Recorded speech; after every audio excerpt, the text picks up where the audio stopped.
Your meeting, Madam Chairman. Okay. Well, good evening. Let's call the meeting to order.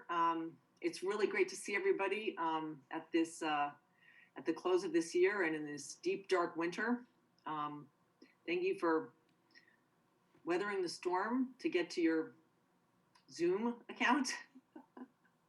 I do think this makes things a little bit easier. Winter meetings have a whole new feel to them when you really just have to walk into the next room or go someplace. So anyway, thank you so much for being here, and thanks for a great agenda that we have put together that Joyce and Mike have put together, and we also have a guest here. So thanks to Lori for being here. It's great to see you. We're going to hear from her in just a minute. So I'm assuming we have quorum. We have quorum.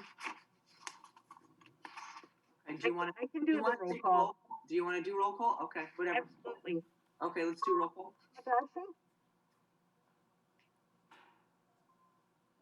Yep, I see Godwin.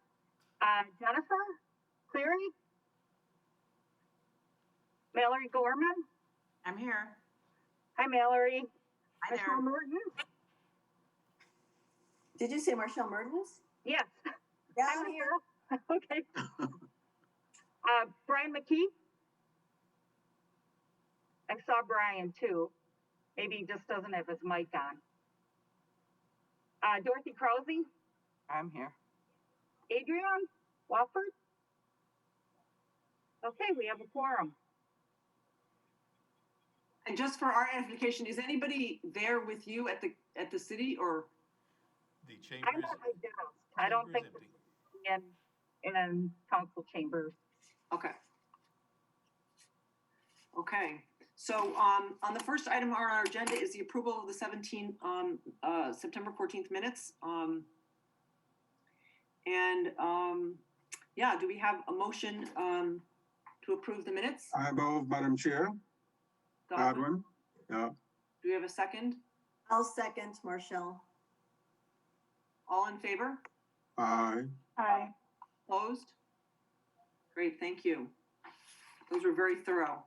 Yeah, very good. Very good. Yeah, those were great minutes, and it was a great meeting last time. I'm looking forward to hearing an update on some of that work. So number 3, public appearances for non-agenda items. No one in the chamber, Madam Chairman. Okay. So that brings us to our guest speaker tonight. Lori Heinemann, as many of you know, is the president or CEO or both of the Madison Development Corp. And she's here to talk to us about this new workforce housing fund. And it's a very exciting new development in the world of affordable and workforce housing, and will be a great asset to trying to expand housing opportunities in Dane County. So Lori, I'd like to turn it over to you. Now, are we doing screen share, or has that all been previously set up, or how are we doing this? Talked about screen share, and I do have a PowerPoint, but I don't need to go through it. But if I can figure out how to screen share quick, I will try to do that. I think I go to participants. Am I right? Should I share screen? So that is done on the end of the host. So City of Fitchburg would actually give you, allow you to do that. So can we have? Lori, you're already set up to. Yeah, that's what I thought. If you go down to the share screen, you can do that. If I go to the share screen and I go to my desktop, I should be able to share. Yeah, it'll pop up. It'll pop up, and then you just pick the one that is your presentation. There are a whole bunch of windows that will come up, and if you see your presentation, just click on that. Lori, you'll need to make sure that your presentation is already open before you do the screen share. It is open. Okay, it is you open. Should be able to find it then. It's asking me to open my system preferences, but we'll see. Is that sharing by chance? No? Don't believe so. Okay, well, I'm not an expert at this. Let's see. So if I try a sharing screen, it does not, yeah. What do you see when you hit share? I see desktop, whiteboard, iPhone, AirPlay, and so it's on your desktop. Yeah, I tried my desktop. That did not work, unfortunately. Okay, and then what are the other choices? Oh, there's whiteboard, iPhone, Google Chrome, unknown. I think if I go to the participants, and I can go into Lori Keating Heinemann, and if I go into more, I was thinking maybe I could do it that way.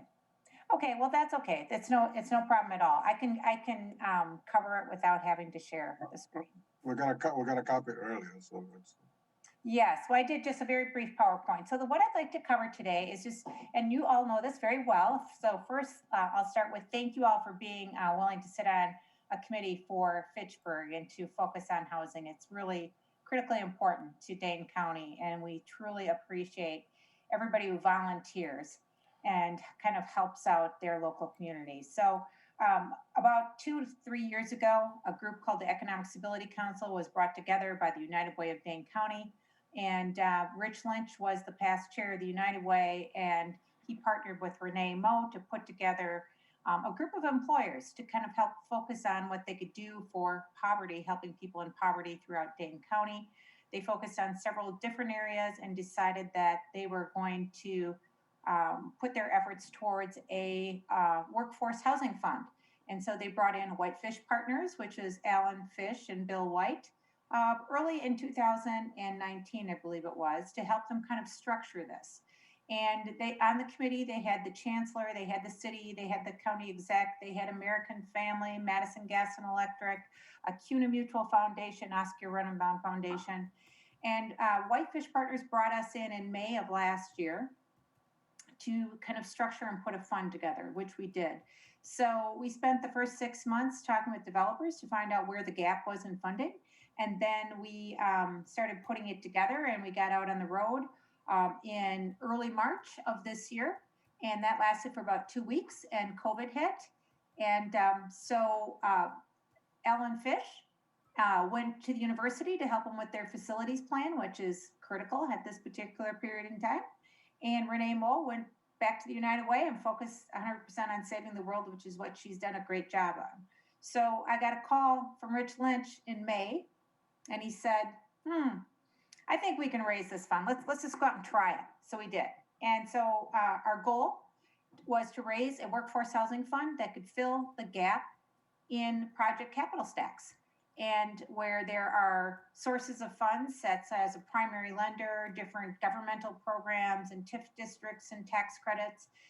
It seems that we were seeing some of these projects, bigger projects, that were at risk of not happening because they weren't getting the 9% tax credit projects. So they decided to focus on helping fill the gap in financing for projects that basically included the following. Ones that were developed by for-profit developers or nonprofit developers that targeted on renting to households that make between 40 to 80% of the area median income. So basically about 67,000 or less, right? And depending on the family size. And to make sure that our fund investment would actually fill the gap in financing that, but for our money, that project probably would not be feasible and therefore would not happen in Dane County. And then the third component is ensuring that we are helping create at least 500 units with a $10 million fund. So Rich Lynch and I set our goals on a $10 million fund, and I'm happy to share with you that we started in May, and by September 30th, we raised $11.85 million. Wow. Yes, we had a really good fundraising group. We have some fantastic investors. We are now at $11.85 million, and I can tell you who our investors are, and then we'll talk a little bit about the criteria of the fund. Our investors include 14, of which most of them have committed $1 million each over a period of 3 years. They include Monona Bank, UW Health, Oscar Runenbaum Foundation, Madison Gas and Electric Foundation, CUNA Mutual Group Foundation, WPS Health Solutions, Exact Sciences, First Business Bank, Oak Bank, Summit Credit Union, the Park Bank, BMO Harris Bank, Madison Development Corporation, and UW Credit Union. So we've got a great group of investors. They're all extremely smart and sophisticated people. And so we wanted to make sure we were providing projects that were very feasible for them to invest in. So another key one of our goals is to create those 500 units. We have to average about $20,000 per unit. So we are structured as a loan fund. We give loans from $500,000 to $2 million to projects that are creating workforce housing in Dane County. And we're really defining workforce housing as housing that's kind of in the missing middle. It's not the government funded sources that are heavy on social services or subsidies, it tends to be more the workforce housing where people have jobs that there's not a heavy need for social services. And if there are, those are covered by other sources or partnerships that the developer has. So we're really kind of focused on that missing middle so that people can afford to not only work here, but also to live here in Dane County. Our focus is the entire county of Dane, and we are interested in projects that we can lend $500,000 to $2 million to. And that's important because we've gotten a lot of calls on smaller individual projects, but that would indicate that if our project size is about our minimum loan size is about $500,000, we're looking at project size that have typically a minimum of 25 units. So we're looking to make a big difference in a short period of time. And as Rich Lynch would say, this would be fund one of several funds that we hope to help, solve the need for workforce housing. And as many of you know, it depends on who you talk to, and Olivia is certainly the expert on this, but the projections are that you need at least 2,000 additional units of affordable housing per year in the Madison-Dane County area over the next 20 years. So there is a huge need. There's a lot of development going on. The interest rates are low.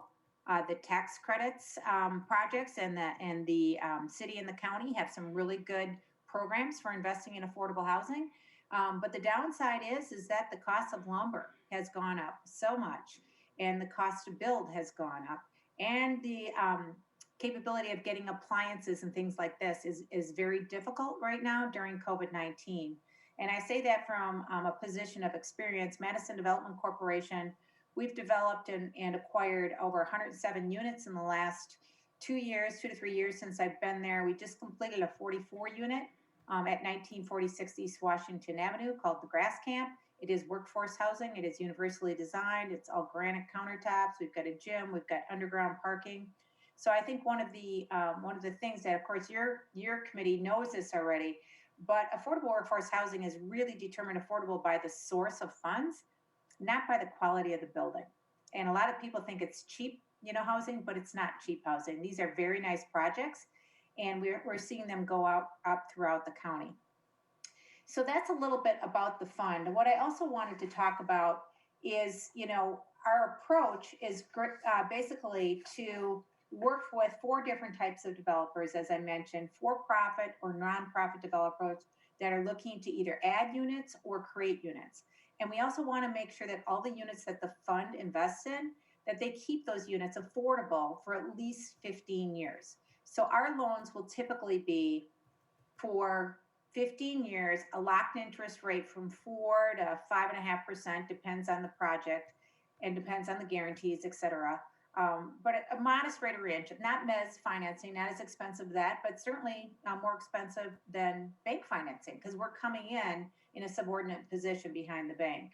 We're also looking at nonprofit developers that are looking to add workforce housing units to their portfolio because they tend to keep those units permanently. Just like Madison Development Corporation, we've grown from 207 units to 348 units in the last 3 years. And we intend to keep those units and own them and operate them ourselves. And every nonprofit is different, but we are finding that nonprofits tend to try to focus on keeping them in their portfolio versus selling it after the investors are out. And then also, I would say, just kind of give you a quick update, we have, when we started talking to developers, we had 6 projects in the pipeline. And since then, we closed on the first one. It's in the city of Middleton. It's called the Addy Project, and it's owned by the Wisconsin Housing Preservation Corporation. We were really thrilled with that one because it was a partnership with a minority developer who I'm sure many of you know. And this is great. This is the first project for Anthony Gray and Wisconsin Housing Preservation Corp. And Anthony partnered together to help make this project happen, and they're taking it to the next level, and we were able to give them a $900,000 loan to help make that project feasible. And now our sign is on the fence, and the construction has begun, and they expect to complete those 39 units in May of this next year. And all units, all 39, because of our fund, all 39 units will be under rented households under 80% of the area median income, and many of them rented households under 50%. So that we think is going to be a really good first project. We're also looking at bigger projects. We think our sweet spot will be um, Section 42 4% tax credit projects that have, maybe city or county funding, or they certainly have their 4% tax credit, so they've got equity investors. But because of the cost of building, they have that gap in funding. And actually, we are on track to close on one in Fitchburg on Thursday of this week. And we've done a capital call, and we hope that that particular deal goes through. And if it does, you'll be the first one we'll let know. I'm sure you probably already know what's going on, but I will say I've got to really compliment Fitchburg on your creative ways of helping encourage and create more housing, both at all levels. They're needed at all levels in Fitchburg, and the quality and the amenities that have been built up in the city. So that's basically what I wanted to say about the fund. I am more than willing to take questions, but I will say we want to get the word out. There was a press release with County Executive Parisi and the mayor and United Way and Rich Lynch and I on November 12th. And we announced the fund. We got several new calls in. And because of that, we have really very experienced developers that are applying for this. And that minimizes our risk as investors. As investors, we want to get what we call a socially responsible investment return, a modest return, maybe 3 to 4%, versus, the equity investors are looking for 8 to 15. We want a modest rate of return. We want to take less risk by structuring it as a loan, and we want to help keep these affordable for at least 15 years. In the case of Wisconsin Housing Preservation Corp., we put a LURA on that one, a land use restriction agreement for 15 years, because it wouldn't have had one without our money. In the case of tax credit projects that WIDA finances, we won't be putting a LURA on there because they already have a 30-year LURA on them. So that's what I wanted to make you aware of, and look forward to hopefully working with more projects in the city of Fitchburg, and I'd be open to answer any questions. Thanks for that overview. That was great. Yeah, very exciting. And actually, I don't know which project you're talking about in Fitchburg. So if you have any little bit of information, like the number of units, or I don't know, I'd be happy. Spell it where it is. Units. 106 units. 106 units. 116. 116. Oh, that number sounds familiar. So I might. That's all I'm saying. But one of the metrics that we've got is what we want to do is we want to diversify this money across different cities and villages with throughout the county. That's really important to us. And we want to make sure that the bulk of our households, it's renting to households between 40 to 80%. And many, and Godwin, you know this, used to be on our board, I believe. So we've been in this business since 1977. And what we did is we kind of married our housing business with our lending business by helping create this fund. So not only do we have the financing team in place, we have 3 MBAs now at MDC that are co-managers of this fund. We also have the compliance team in place because we've been in this business for so many years. So we've got a really strong compliance team as well, and we're excited to kind of move this project forward here in Dane County. So let's open it up to questions. Anyone have any questions about the fund? That was a thorough overview. I have a few questions, but I'll wait till anybody has I have a question. Marshall? So you mentioned that you are filling the gap in the funding sources. Are you asking that all of the other funding sources be committed already, or be in the process of commitment before you come into play? Yeah, it's a great question. So what we are requiring is that it be a shovel-ready project and it's been through all the municipal approvals, because that can be a very long process. We want to make sure it's shovel-ready. We make sure that its approval process, and then it has its primary source of financing lined up in the form of at least a term sheet, not a commitment letter necessarily, but a term sheet. And so once we saw that first term sheet, we came in, we put a term sheet together so that we would be in secondary position. And just so you know, the Economic Stability Council, these are all the investors that, not every person on the Economic Stability Council is an investor, but that's where the majority of our investors came from. We're very clear that they wanted to make sure that this fund would come in subordinate only to the primary source of financing, and that we would come in ahead of government sources, maybe like home funds or, the Dane County Affordable Housing Fund. because of the fact that this is private sector money. They're trying to make a difference. They want to make a modest return, and they Mhm. want to, de-risk it as much as possible, but they want this to be fund one of many funds to kind of keep filling this gap. So we do require that primary lender has a term sheet with the developer when they come in to apply for us, our loan. Did I answer that question? Great, thank you, Marcel. Anybody else?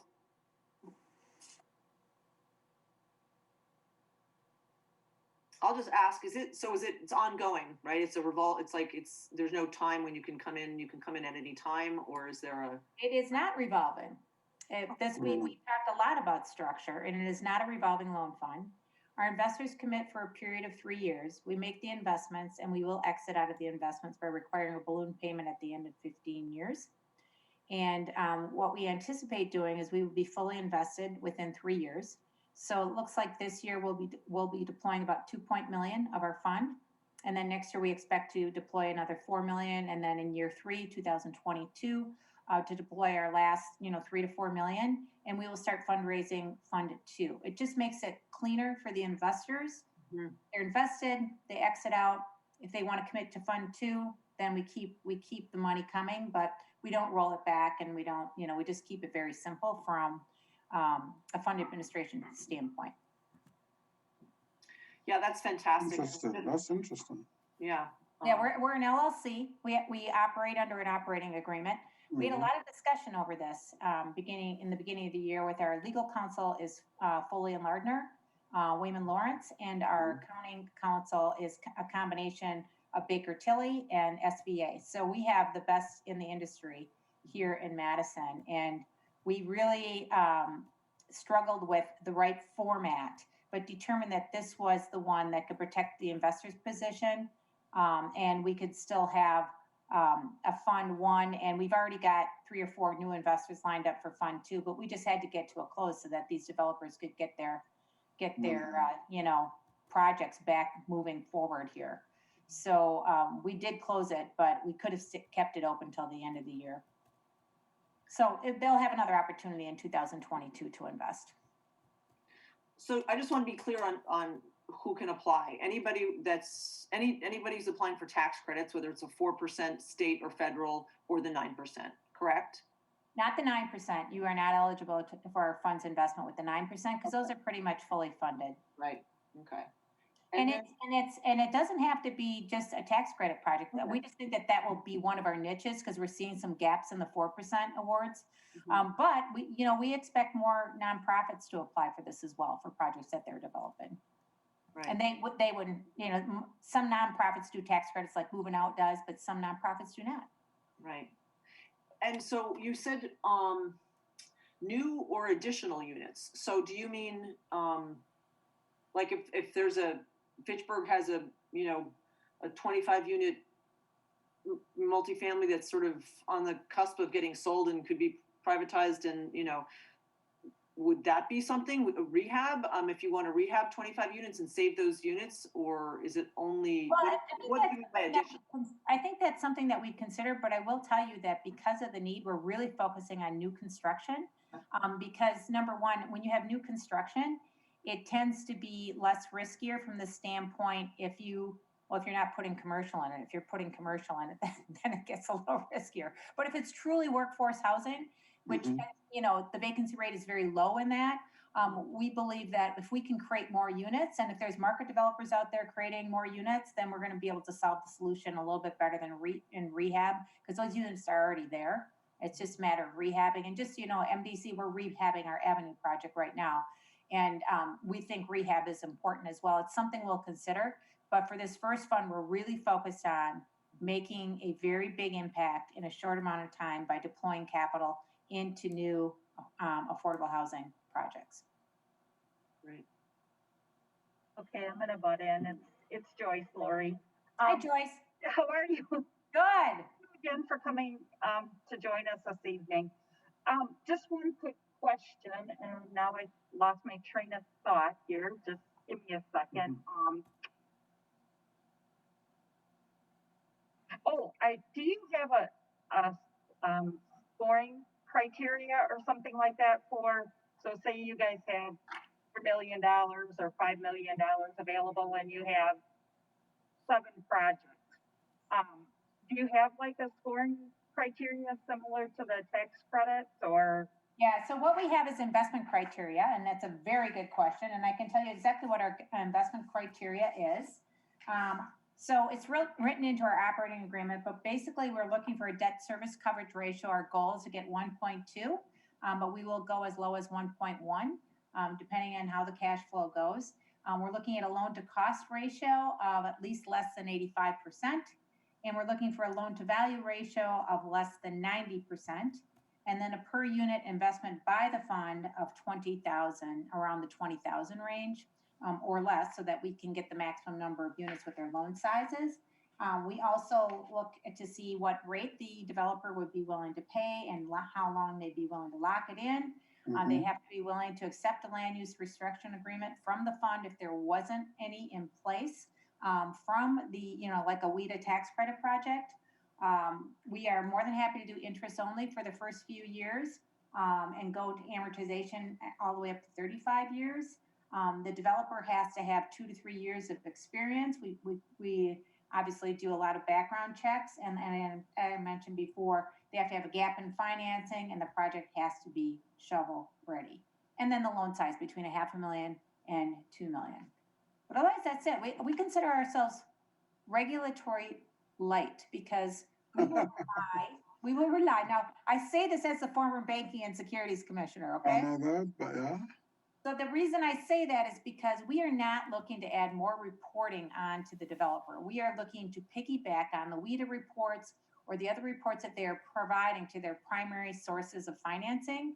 And we want to see and make sure that those debt service coverage ratios are in line. And we'll do that by looking at the financials as well as making sure that they're renting to the right households. But these are things that the primary lender, the investors, and WIDA are tracking every day. We would just like to get a copy of those reports and make sure that those other lenders are in compliance, and we're made aware if they're not. Question of interest.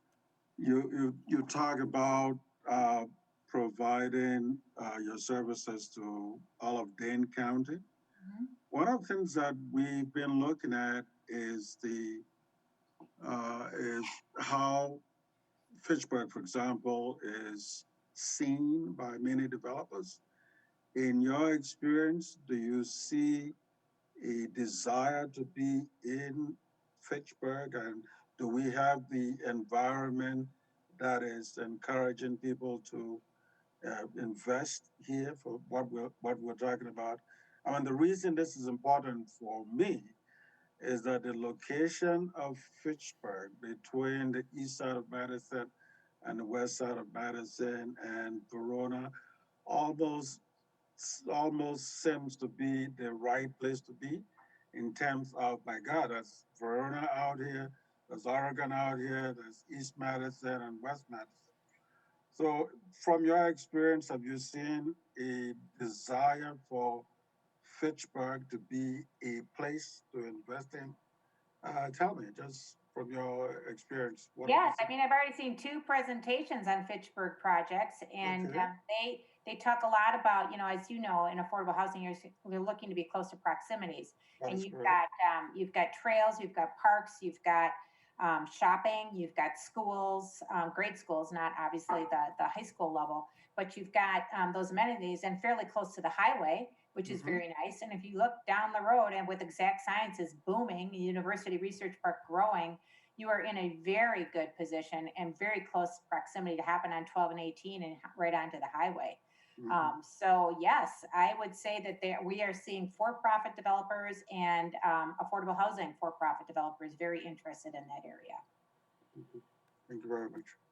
Yeah, that's why I said I complimented you guys in the beginning, because I think I was at your housing committee maybe about a year ago in a snowstorm. I feel like I came in a big snowstorm the last time I came. That's what we did it yesterday, so you won't have it today. Yeah, I feel like I'm coming back home. But no, I'm really impressed with what Fitchburg is doing. It's a beautiful city, and let's just say my daughter just got a job there, and she's very excited about it. She's going to be working for ProBanca in that beautiful park, and you've really put some nice components into the community. So Well, what, go ahead. The reason I raised that obviously is that there's a lot of competition that's going around in the Dane County area, and I want to make sure that we're not what you call it, being left out of this whole desire to do something. So whatever we need to do to make Fitchburg attractive is something that our committee is very mindful of. Thank you. I appreciate that. I can tell you that there are some areas that we've been approached at MDC. I'll put my Madison Development Corp hat on that, we have kind of a small footprint, but there are areas that we're not interested in pursuing, and it's Fitchburg would be one we would be interested in pursuing down the road, but we're a small developer and we have but the bigger developers are. But, I think some of the more issues that we see, if I were to look at Dane County and see where there's some challenges, is by the airport. By the Dane County Airport, there's that sound issue. There's a lot of concentration of affordable housing. We're seeing different areas that the city of Madison is pulling back. They don't want concentrations. They want, mixed income and where people are focusing on the mixed income with nice amenities and having access to the transportation and the grocery stores and the parks and the quality of life things that Fitchburg has. I mean, that's what I'm seeing in the presentations. They're naming the trails. They're naming, the grocery stores. They're naming how many bus lines and providing us with the bus. So you can see that you've focused on that and building a lot of infrastructure around making it attractive. Bertha, you had your hand up? Yeah, thank you. One of my big concerns is some of our older apartment buildings that are going to need rehab.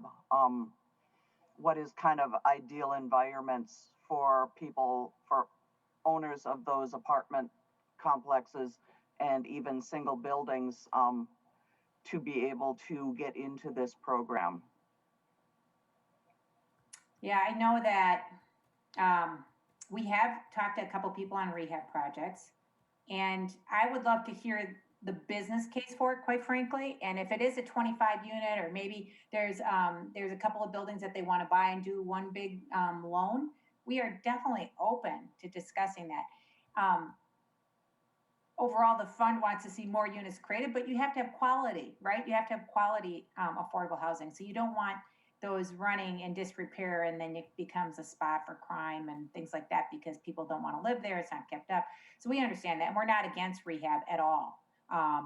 It's just that our original focus has been new multifamily because there's such a demand out there right now. But we're open if you want to send a developer our way.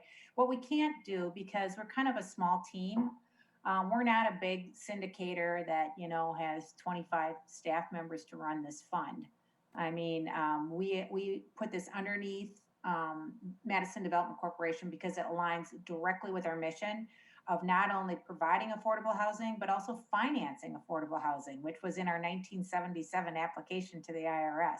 So that's perfectly allowable in our operating agreement to finance rehab. We just have to, the calls that I've gotten on rehab is they wanted us to really finance the entire unit rehab. And we're really looking at $20,000 per unit. And $20,000 per unit doesn't go a long way, but if it fits into a project and the project is looking for $500,000, that's something we definitely would consider.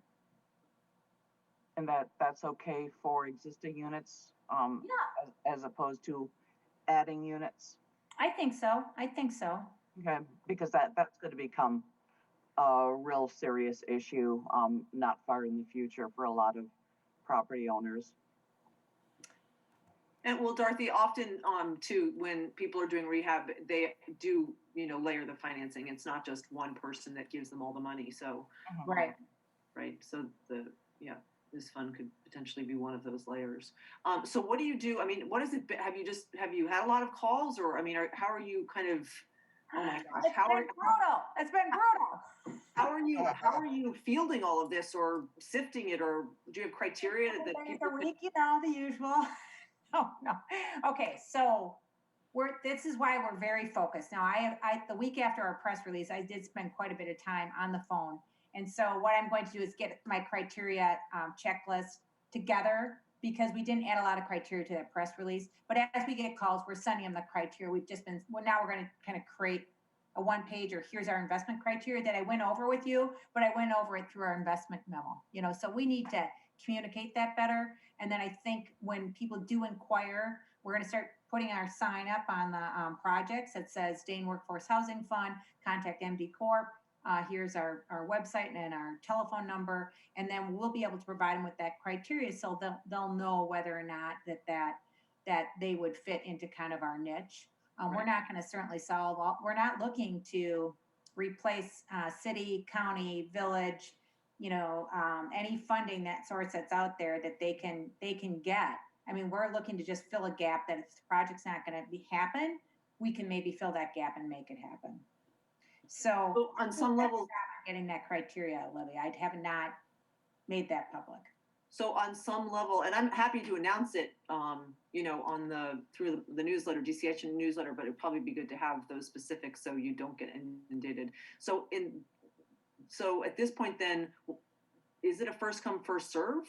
Well, okay. So I went through there's a place called Smart Growth Wisconsin, made up of developers, and I happen to know a lot of developers because I've kind of been in this space now for a few years. So we went to the developers that we saw actively building projects. We went to Stonehouse, Urban Land Interest, JT Klein Company, Moving Out, Commonwealth, just kind of getting, and I sat down with some of the builders. I sat down with Krupp and some of the general contractors, and who are you seeing that has an interest? We've talked to, and we've gotten a lot of referrals of market rate developers who may be willing to put 25 of their 150 units as affordable, and then agree to just have a LURA on that number of units in their building. And we're certainly open for that as well. So I've just gone to people I know, quite frankly. Mm-hmm. But because we are a private source of funding, right, and we are very focused. So I think if I'm doing a better job at, just making sure the right people know, right. I will say we've done a lot of infrastructure building and setting our investment criteria, doing the operating agreement. I have 5 side letters with 5 different institutional investors, and they all have investment committees bigger than my corporation. So Rich Lynch and I spent 6 months in deep due diligence. And it's great. It was a great learning experience. I just feel so educated now. So, and we have a great team to execute on. So we're trying to keep it simple, and we're kind of what I would call in our quiet phase. But you'll see us get a little bit more visible next year. So I just want to share this because I had a meeting today to talk about the 2021 Affordable Housing Development Fund that Dane County has. Yes, that's great. And started to review, last year's ask and RFP and what we should do going forward. And one of the things that we didn't get time to talk about, one of the things I was thinking is how can we encourage private developers to partner with nonprofit or affordable housing developers? And you just mentioned that. And I think that has a lot of potential, because if they can bring, the money and all of the expertise and the deep bench of contractors, financing and professional support with a developer, or even a smaller developer, and even adding 8 or 20 units that would be, another way that we could continue to, expand new units. So that's really great that you're thinking about that, because I think it would have to be, this is a new thing, and I think it would have to be sort of well, communicated and understood and agreed upon that this was a viable thing and that NBC might be interested in doing something like that. Because it's a new model, should we be interested in pursuing or funding, funding something like that? But that's really interesting. Well, and we see 2 other things in the industry which are fascinating, which is, well, certainly, green energy, energy efficient, and you're putting a lot of those things I see in your criteria for some of your funding. And the other one is universal design. And I am a big proponent of universal design, but we are in an aging population. When we look at design, we want to make sure that the buildings are universally usable and universally designed. So you don't have a lot of steps coming into them. You have, entryways that are easy to get into. You have, appliances and things in the actual units that make it easy for someone of any abilities, whether they're in a wheelchair or a scooter or whatever, to be able to use. For MDC, we did our entire first floor, 11 of the 44 units, universally designed with hands-free faucets and pull-out dishwashers and pull-out drawers for the the appliances. And then I read it like, you know, in Real Estate Pro magazine that this was the biggest thing this year because of COVID, the hands-free. And I'm like, oh. So, I mean, we're also interested in properties. Think of it from an investor standpoint. If it can appeal to a great number of people, I mean, one of the things is you always think of these places that you have to go up a set of stairs. Well, somebody's got to move the furniture up there. There's no elevator. Yes, they're cheaper to build. But long term, if you can get a slightly bigger with universal design that's usable, you can park underneath it. It's going to apply to a much bigger population of people that will be able to live there. Yeah. Have you seen a lot of? I mean, all I hear is from communities that we need senior housing.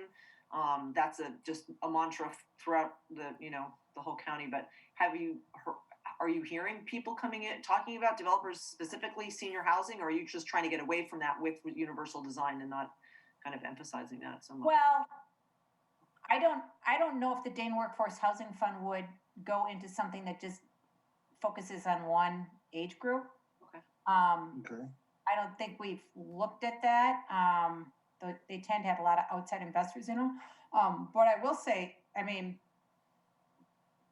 our personal philosophy at MDC, which I can't say is necessary for the fund, I'll have to ask that question, is that mixed income, but universally designed with parks and underground parking and amenities close by, attract a diverse group of people. And we want diversity in our different properties. And, just so you know, here's the trick with diversity and how you want to define diversity and, ages, groups, income, race, nationality, religion, however you want to define it. You got to realize that as a provider of housing and Madison Development Corporation cannot ask people a lot of these questions. The source of funding that you get allows you to ask that. So you can't come in and say, oh, are you this? Are you that? The only sources of funding that require you to get that are often like city or county money. And then you can ask that of the applicant and they have to check it on their application. But otherwise you just simply can't ask. But I will say that probably 30 to 40% of our population at Madison Development Corporation, just in our new development, our 44 unit, are people of color. And there's families, there's single people, it's just great. It's at a beautiful park. And we love it. I mean, we just think it's a great project and we have people that are in wheelchairs and we have young little kids running around. So, we think that that's a good model, but it's certainly up to the developer and what they want to do. But I highly encourage it, not concentrations of any one demographic in any one place. But I know that senior living is people don't want little kids running around. I understand that, but that's just not an area that we have expertise in. I would say that. Thank you. This is the future. Yeah. Well, Jane Nemke Earl is the expert on universal design. I don't know if you know her. Brilliant. She used to manage a big plant up in Wausau, Wisconsin. Ended up running into Tony Earl, the former governor. And they got married maybe, 10, 20 years ago. And she has a universally designed apartment. I saw her on TV and went and saw her. And she is phenomenal. She is wheelchair bound. She's got MS. And she is phenomenal. She's been an advocate for this around Dane County and is really trying to get it, the communication going. And so you will see now people talking about universal design because of her. I feel like I've seen it in developments before, but maybe it wasn't called universal design. It was just, this sounds a little bit more sophisticated though, too, with the, no handles and touching and that kind of thing. Right. Remote control. Induction ranges. More energy efficient, doesn't get hot. There's some cool stuff out there. Yeah. This is great. This is wonderful to hear about. Anybody else have any questions for Lori? Could you send us that PowerPoint that you were going to? Yes. Okay. And I also have a 2-page flyer that we use to share with the developers. And then I have the press release, so I'll make sure that you have all three of those. Great. Thank you so much. We appreciate that. Of course, thank you. Thank you guys all for, your public service. I gotta say, I greatly admire your commitment to the community, and that's what makes Dane County a great place to live. And since we have you on the video here, I have to say congratulations again on your Triple E award from the Tech Council. Thanks for all you do for our entrepreneurs here. We're on a different subject here, but Thank you. give her a shout out because that's pretty cool. So, Yes, I've actually even got my little, my little bookmarks and everything that they gave me. But the exciting thing is I'm the youngest one to get that, and I'm no young pup, so I. Young is a relative word, you know that. Well, don't forget to train your successors. Yeah, that's right. All right. Well, thank you so much. I'll sign off unless anybody Thanks else. so much, Larry. Thanks for getting me on early. I appreciate it. thank Okay. you. Okay, bye. Thank you, Lori. Okay. Very interesting. Yeah. So next we have up 2019 outstanding action items, and and Sonja is going to, who's the planning director and the zoning administrator for Fitchburg, is going to share an update with us. Welcome, Sonja. Thank you. Good evening, everyone. For those of you that I have not met, my name is Sonia Kriesel, City Planner and Zoning Administrator here with the City of Fitchburg. I've put together a few slides. They are very high level, and they just sort of summarize our basic regulatory framework in regards to accessory dwelling units and what we currently have in Fitchburg zoning. And then also just a couple of comments on our current practice for alder involvement in the development review process. And then we can turn that over to questions, or back over to Mike and Joyce, or your chair, or however you wish to proceed. So I'll bring up those slides here.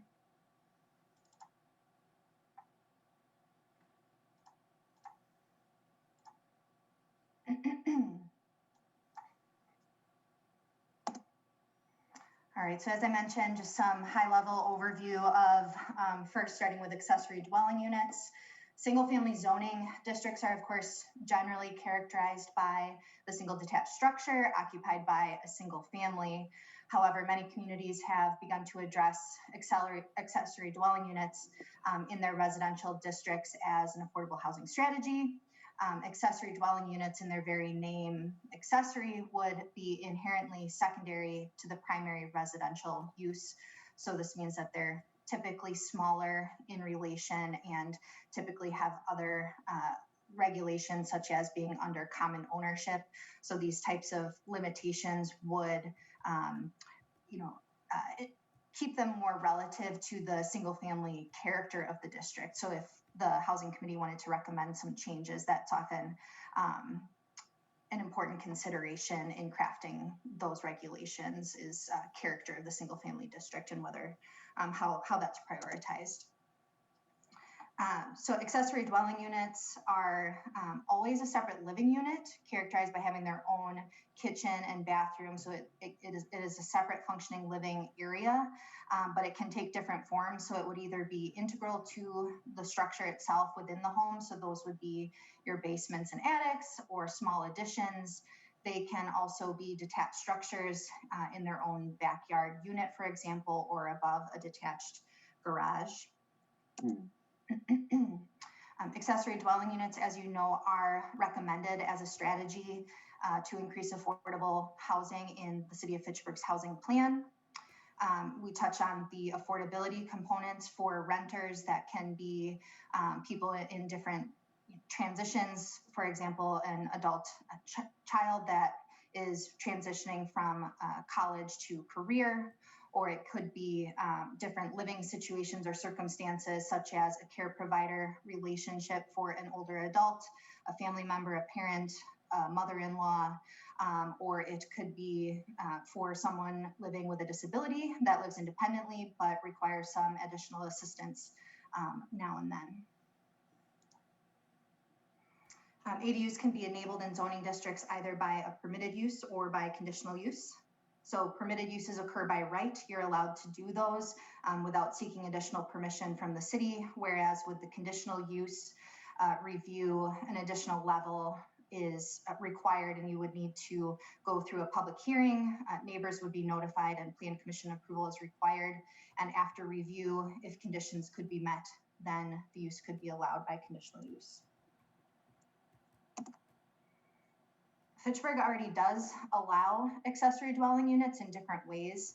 So in our standard Euclidean zoning districts, in all of the residential districts, so single family residential, medium density residential, and high density residential, we have something called dependency living arrangements. And this is essentially a care provider situation, which may be allowed by conditional use.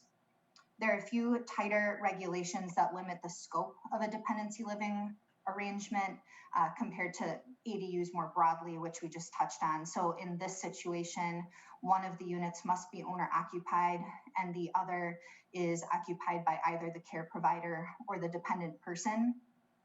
Under these dependency living arrangements, they would, both of the units would be contained within the single dwelling structure. So the specific language in our code requires that, for example, they be connected by at least one interior doorway to maintain that care provider relationship. So the situations where accessory dwelling units might occur in a detached structure in the backyard or above a detached garage would not currently be included in this definition. And then we also have the size limitation that they be less than 750 square feet. So that was our standard Euclidean zoning district. Within our smart code zoned area, so these are form-based code, we have the Nine Springs neighborhood and Terra Vesa on the east side of town, as well as North Park. And accessory dwelling units are actually a permitted use in smart code, and that would be across all of the residential transects. So that's what this dark box is here for accessory unit, and a hollow box would be a conditional use. So those are permitted across the transects. And then in smart code, accessory dwelling is defined as a rental unit, not greater than 600 square feet. They share ownership with the primary structure, as well as utility connections. And it may be within the building itself or as a separate outbuilding. So that comparison here, under our standard zoning districts, we do have the dependency living arrangement as a conditional use across all zoning, all residential districts, whereas in smart code, it is permitted. Just a little bit of a size difference. Under smart code, you have that extra allowance where it may either be within the primary building or within a separate outbuilding. Both of them would share ownership and utility connections with the principal.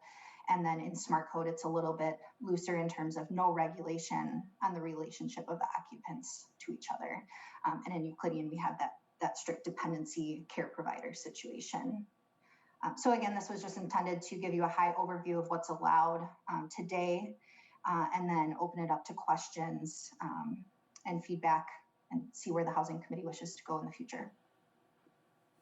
And I do have the slides on alder involvement if you'd like me to cover that real quickly as well. Should we just stop here? And thank you, Sonia. Should we just stop and talk about ADUs for a minute and then go to alder involvement, or should, I wouldn't actually mind seeing that last slide that you had up before you had questions, because it was a great comparison. It's very helpful to see the difference in how you treat them. There you go. Mm-hmm. Could you just tell us a little bit about any activity you're seeing as it relates to ADUs or these dependent living arrangements in Fitchburg? Sure. I've been with the city for 2 years, and I do know that we've approved one dependency living arrangement, and it was very specifically a care provider relationship in one of our single family zoned districts. And before that, I can't speak to the frequency, but it would be, they're not super prevalent. I haven't seen them come through often in the records. In terms of smart code, we have had the smart code adopted as ordinance since 2010. And a lot of those neighborhoods are built out. I think more single family is coming in Terra Vesa right now than there has been so far in the Uptown neighborhood, although Uptown Crossing near the fire station has built out with more single family. I'm not aware of any that have been developed with an accessory unit, even though it is permitted and wouldn't require any additional oversight. How did you determine the 600 square feet? That's pretty small.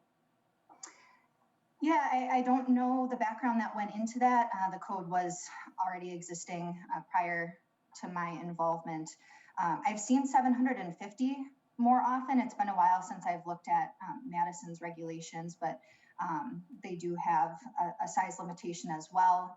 Smart code buildings might be smaller. A lot of what we've seen, are developed with good sized single family homes. But the smaller lots might lead to a smaller home, so therefore the accessory unit perhaps is a little bit smaller as well. Mm-hmm. If I could ask, why under the Euclidean zoning, if DLAs have so many restrictions for just being caregiver, why does it have to be a conditional use? Why couldn't it just be a permitted use? I mean, maybe that's one of the stumbling blocks why we're not seeing much of it as a conditional use process. Takes submittals, takes time to go through the process with typically zoning or planning, and then city council to the conditional use permits. That's usually in my experience, a 2 to 6 month process. If it's got such a restriction for being a caregiver, why isn't it just a permitted use? Right, that would be an option that we could explore, is changing it from conditional to permitted. The housing plan, as it's written, does recommend a conditional permit for these types of uses, just simply to involve neighbors and the public in that process, as well as alders. Conditional use permit review process, like you mentioned, there are a little bit more steps. I believe the fee is $485, so the applicant would have to pay that. And the Plan Commission does have final authority on conditional uses, so it wouldn't have to go to council. In the Plan Commission's review, they would also be able to add other conditions. So this is a really good start in the basics that would be required. Well, I guess what I was getting at is if it's a permitted use in one of our zoning codes, why wouldn't it be in both? Because you could have a medical assistant in a smart code area and not have to go through a review process, not have to notify the neighbors, and do the exact same thing that you'd be doing under the other one. I just try to make it even and equal for everybody, depending on where they are, because typically only the newer developments are in the smart code. There isn't anything older developed-wise that's in a smart code, so that really forces everyone that's had housing built in, other than the last 6 or 7 years, it forces them to go through that longer process, is what I'm getting at. That's a really good point, Brian. I wonder if anybody else has a thought about that.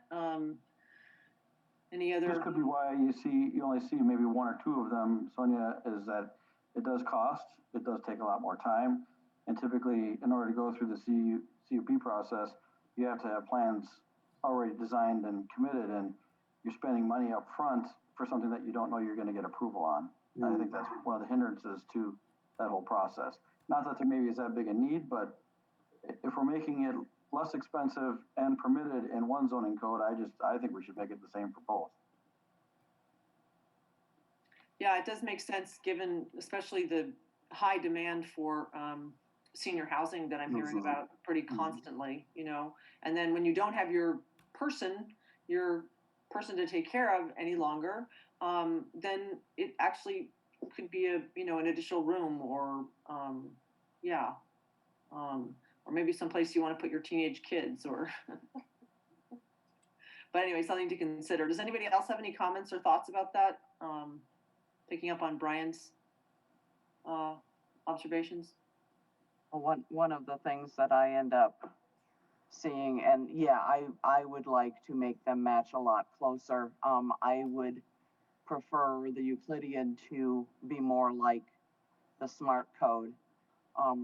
One of the needs that I keep seeing is that we have a lot of expensive housing on relatively large lots. Most of the lots south of Highway PD are 1/3 of an acre or more. A need that I end up seeing is to add some sort of income earning potential to housing when my house just owns me because it's way too expensive and I bought into it when I had a better job or whatever. I would like to be able to have a way that people can add a little cottage in the back of a big yard and use that as a rental property without having to go through a lot of hoops to get there. Right now, that would not be allowed at all in Euclidean.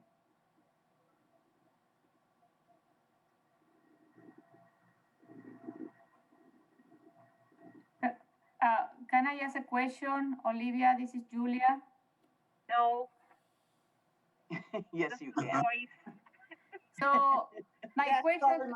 yeah, go ahead. Yeah. Okay, I am an alder for the city, and I live in one of the Seminole neighborhoods where we have big yards, like Dorothy said. My question is that I agree with Brian McKee about giving some flexibility and to the Euclidean to have the same, permitted use, to be consistent. And also, I would like to ask Sonia, where are other municipalities around Wisconsin or in Minnesota where you can see that ADU are being, successful, implemented, and have more flexibility too? Julia, this is Brian. I can tell you that in the Twin Cities area, they just changed their single-family zoning to be all twin home zoning, so that any lot that was zoned single-family, they're now allowing a duplex to be built on that in the same zoning code, to try to help boost and make more housing affordable in the Twin Cities area. Mm-hmm. And my understanding is that the city of Madison has probably, a handful every year. I haven't looked at them, but I haven't talked to them about it either. But it might be interesting to have someone from the city of Madison or someone from, another community talk about what they're doing, just to take a look as a comparison. But, I'm sorry to interrupt, Julia. Well, Sonia, just to add to the question that was asked, is Fitchburg leading the parade, or are we just following the rest of the community? Because one of the things that I'm very sensitive to is the fact that, when I see the developments that we've seen in other relatively smaller communities where they've been able to develop, substantial housing and business projects. What are we doing? Are we following them? Are we leading this parade? Where are we?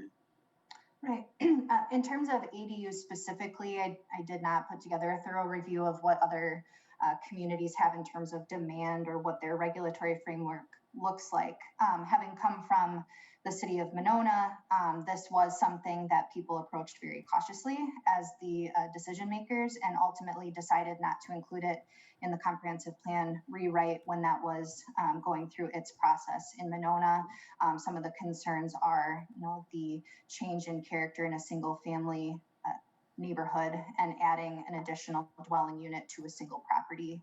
We do get some concerns about turnover or more renter use of single family properties. A lot of those concerns come up around the short-term rental and Airbnb conversation. So that is one concern that's often cited with having more flexible regulations. But I would say that the fact that Fitchburg already has it as a permitted use, no questions asked in Smart Code, is a step ahead.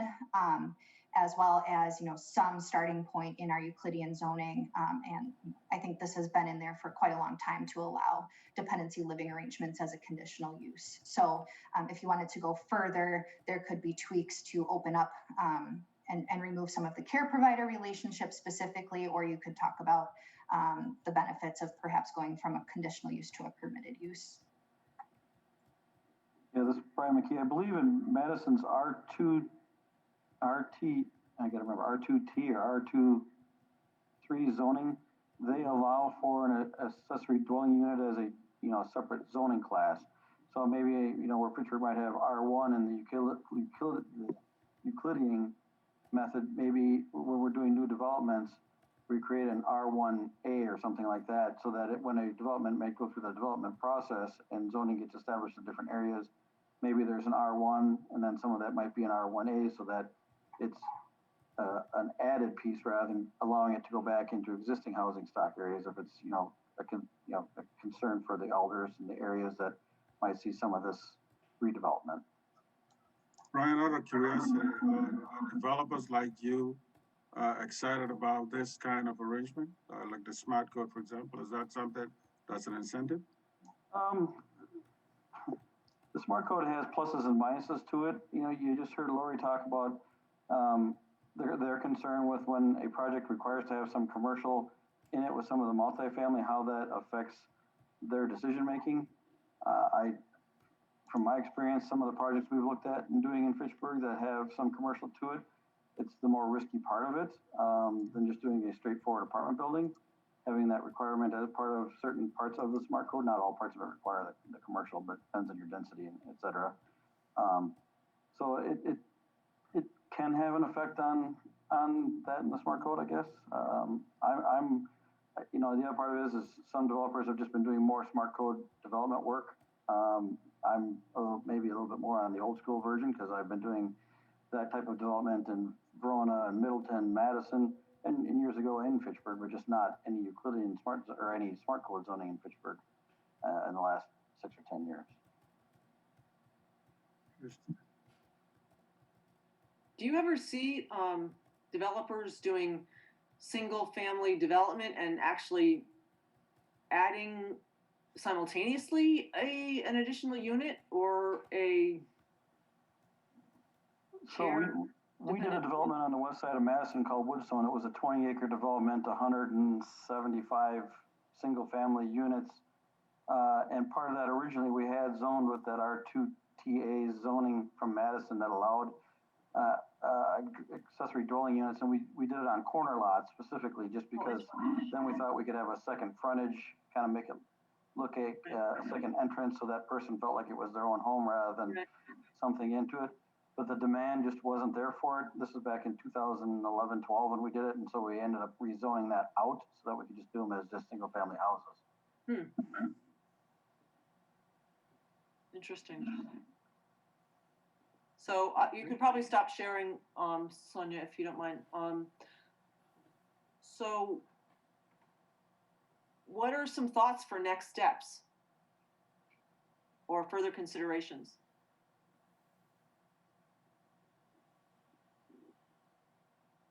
What questions do we need to ask or how do we need to forward this conversation? Go ahead. Jennifer, go ahead, Jennifer. Go ahead, Jen. Is there an option to follow Minnesota in what Brian referred to with the single family and duplex option for the zoning? Because I do know that after just taking CE, Minnesota is one of the leading states to try to take away that single family only zoning. So is that an option for us to look into as a city?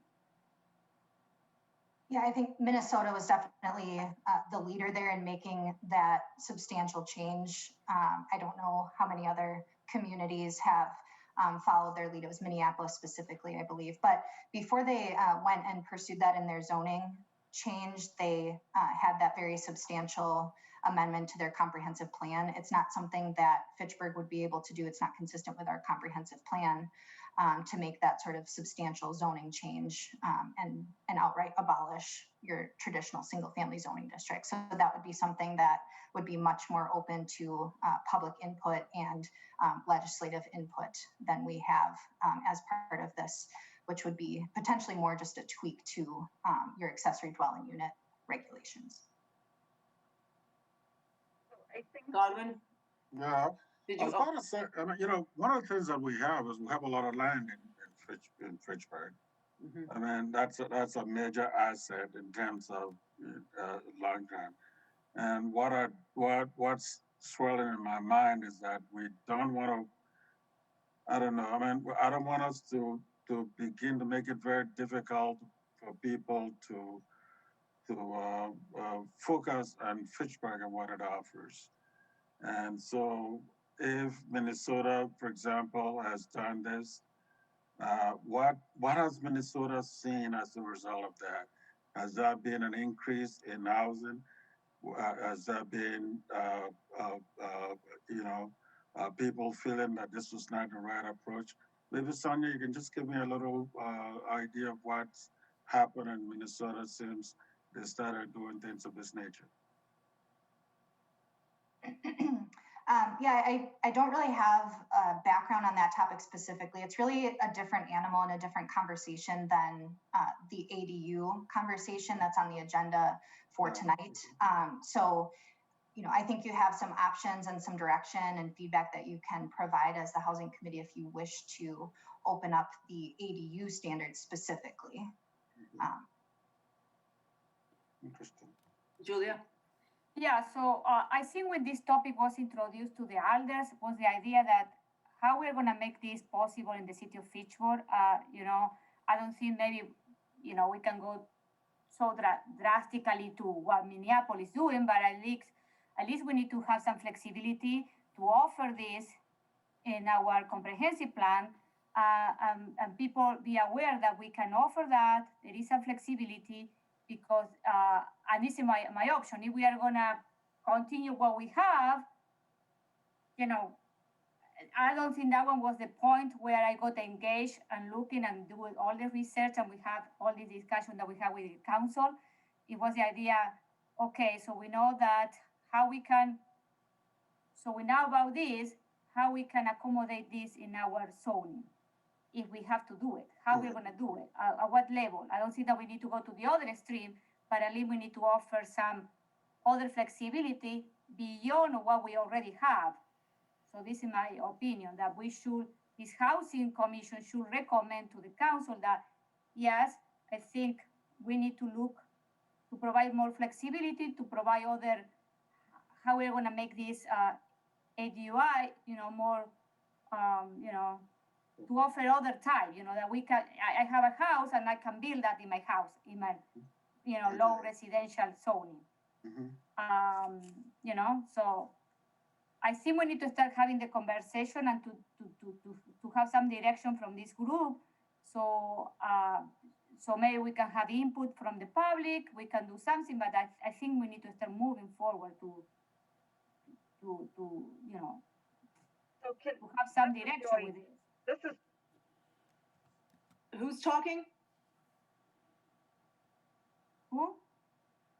So I think Fitchburg is lucky because they do have Sonia, who's already been through this with the community. So she probably has a good sense of the conversations, the type of conversations that you know, will probably ensue, and you know, has a lot of expertise in terms of, you know, how to potentially implement this. I mean, I think, yeah, I mean, I think that, you know, but yeah, I mean, because I think it is a concern, you know, are they just going to put like a, you know, a bright orange box in the back of my, you know, yard when I have a, you know, white colonial? I mean, I think there are design standards you can build in, or, you know, ways that you can make it so, you know, the character is not, you know, Dramatically changed. That's yeah, good. right. I mean, you can't put like a multifamily 3-story, you know, it's, you know, but those discussions really do need to happen. So everyone. No, Olivia, I understand. I think that these are the details, you know, Yeah, but the idea is, okay, if we want to move forward with this, and then how we're going to do it is another story. You know what I mean? Yeah. So, And so I agree with you. It should be, you know, that one are details. Interesting. so this is Joyce. Can you guys hear me now? Yes, we can hear you, Joyce. Yes. Okay, so I'm just gonna make a couple comments here. So we did appear at the committee of the whole meeting in August. Mike and I did, along with MSA. And we discussed these outstanding issues. And once again, this is a policy decision, and so this group is just advisory to CETA. So I would suggest that we take this conversation back to CETA, and our alder on CETA can probably be the one to move this forward, or otherwise our alder on the Housing Advisory Committee, because as staff, I mean, I can write a memo on behalf of the Housing Committee, but it really is a policy decision. So one of you guys needs to really be the one to bring it forward and discuss it.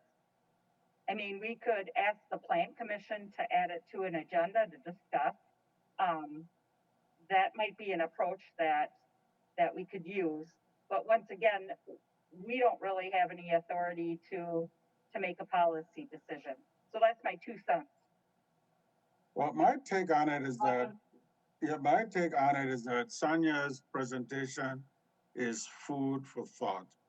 I think it's one of those things I think we need to digest in order to make any recommendations per se. Some of the questions that I raised was obviously someone else is doing it. How is it working out for them? Is this going to work for us in Fitchburg? I mean, I hate the idea of just transplanting something that's happening somewhere and just think it just magically, do the same thing for us.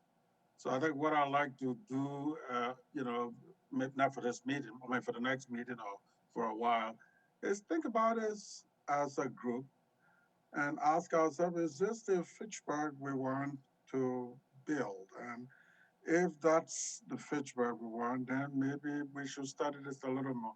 For now, I don't have any opinions at all, but what I found out from Sonia's presentation is that there are things that are happening that we are not aware of. And so one of the ways for us to be a very successful committee is to be very, very educated into what's happening around us. And so for me, that's how I see the presentation. I thought it was a very good presentation because, I mean, where I live, I have a lot of land behind. I could probably put a little piece out there and have somebody pay me rent. That's good. But is that what Fitchburg is going to be like? Or the Fitchburg one of tomorrow? I'm not sure. So it's, for me, it's good food for thought, and I'll leave it at that.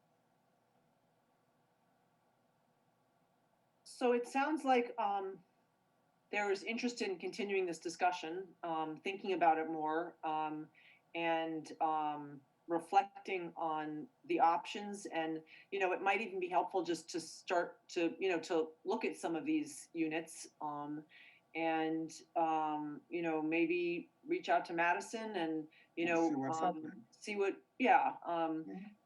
my experience from the, what I do know from around the county is that, even when places do allow them, it's not, it's costly, right? It does create more housing. So there are not a lot of people who are in a position to first, A, have a big backyard, B, want to add a place, and C, can afford the time and the energy. So, but it would be really helpful to, continue to explore this conversation so our eyes are all wide open, and further consider Brian's suggestion, which is that we've got this Euclidean, there's a difference between smart code and the Euclidean code, and what are some of the ways that we could actually get them closer together? So maybe we could just request now to have this on a subsequent agenda and further explore this together. I'm all for that, because I think let's just think about it. Let's take no action. And then once we've had a lot, of time to feel like we've talked about it and understood it, then maybe we can have an action item to make a recommendation for further consideration. That's correct. How does that sound, everybody? It sounds good to me. Dorothy? Yeah, I've been trying to distill out what I've been hearing, and where I think I'm kind of headed is to change the Euclidean zoning, that care providers or dependent within attached building be allowed as a permitted use, and when there is no regulation or relationship of occupants, and or as an outbuilding be allowed as a conditional use. That seems to be a reasonable. Right. Right, that's very succinct. Yeah, but let's think about it. I think for some of us, this is. I mean, for me, this is the first time I've heard something of that nature happening. And let me digest it. It's always helpful when you digest something. So as the chair mentioned, this might be something that will be on an agenda again, maybe in 3-6 months. So let's take a look at what's happening. But what Sonia can do for us is to just give us a synopsis of what's happening or what the impression has been in places where it's happening. So let's know exactly what is happening rather than sit up and you know, become the guinea pig. I don't think I want Fitchburg to do that. I don't think that's what we want to do. Marshall? I guess as I'm thinking of it, and the definition that we have as an accessory dwelling unit, there are two types. One is where you're adding onto your existing house. One, you're converting a garage or a part of a garage or something like that that's already an existing structure and converting that into a unit, or you're converting your basement or attic or something like that, which is not going to change the physical nature of the neighborhood at all. So that's one definition of an additional dwelling unit. And then the other is a separate outbuilding. And to me, it makes sense to see them as two different types of additional dwelling units. One changes the character of the neighborhood in a way that an addition or conversion does not. So I know you may have extra people living there, but maybe not. I mean, if it's, you know, a mother-in-law unit or, you know, a double family where the kids are moving back home, that kind of thing, it's not going to change the nature of that a great deal. So, you know, as we think about it, I'd like to think about that concept as well. Mm-hmm. That's a good distinction. Thank you. Okay. So we have a report for any other comments? I think we're ready to move on at this point. So finally, we have a report from the departments. Mike and Joyce or Joyce. I think Sunny still has a couple updates on our Alder engagement. Well, sure. Okay. Oh, I'm sorry. Please. Yeah. Thank you so much, Joyce.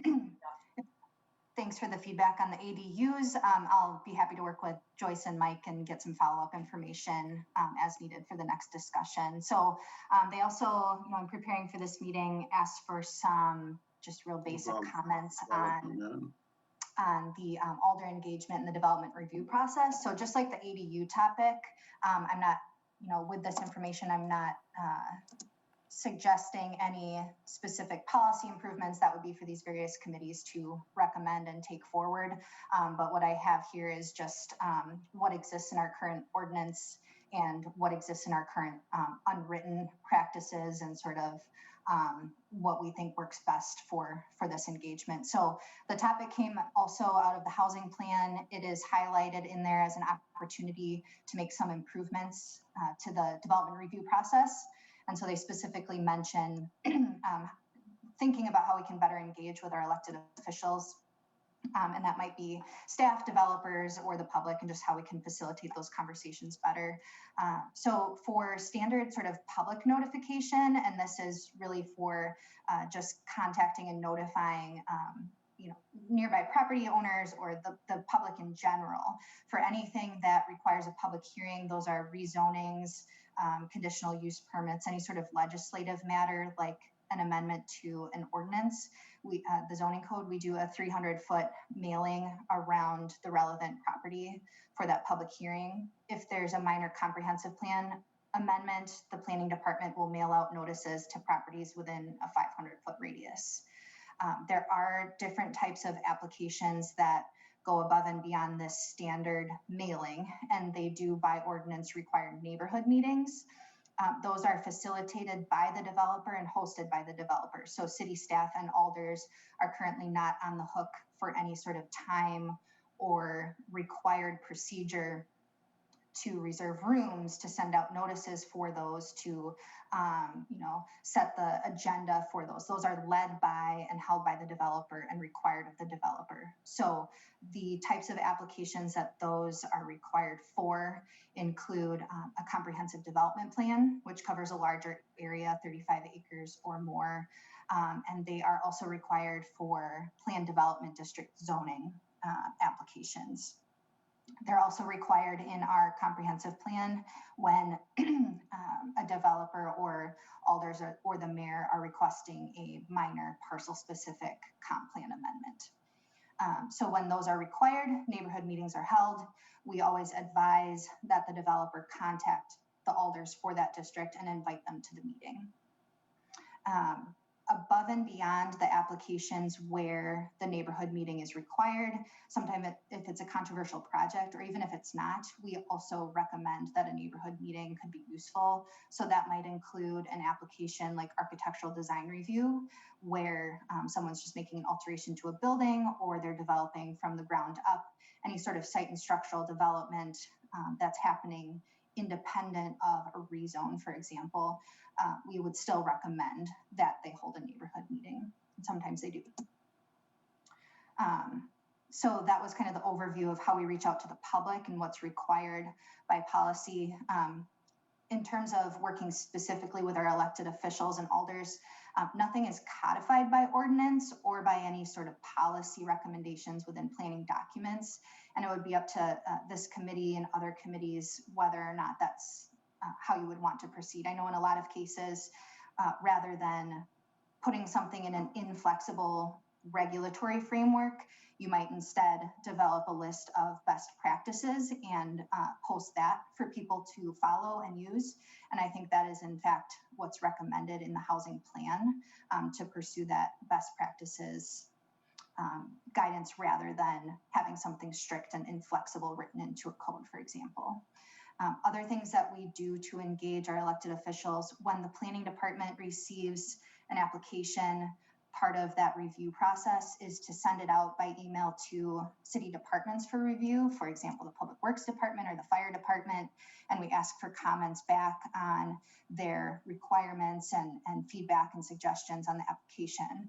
So we also, by standard, always copy the two alders that represent that district where the application is received as well. That way they're notified that it's going to be on the Plan Commission agenda in 4 weeks, and they have the opportunity to get us feedback. And then a lot of times that those comments will be copied and included in the Plan Commission packet so that the Plan Commission can see what the alders had to say, and the public can see that as well. And I kind of went over some of this already, but whenever there is a neighborhood meeting, staff always recommends that the developer invite alders. And once a project is sort of at the conceptual level, and the developer's requesting feedback, we'll often tell them what's allowable from a regulatory standpoint, but that if they want additional feedback legislatively, we recommend that they get in touch with the district alders. So I'll just point out this as well. I think this is a really nice document that I can't take any credit for. Our previous planning staff put it together, but it's a nice PDF that's posted on our website, and it gives you a step-by-step instruction for different types of applications. If you're a homeowner interested in a conditional use permit or a developer that wants to do a ground-up construction and needs architectural design review approval, this document will tell you exactly what you need to do and how you would apply for those things in front of the Plan Commission. So this would be a good opportunity if the Housing Committee, for example, wanted to recommend some best practices, that you could put those into writing and into a document that we use every day that's posted on the website, rather than, or as an alternative to an ordinance amendment, for example.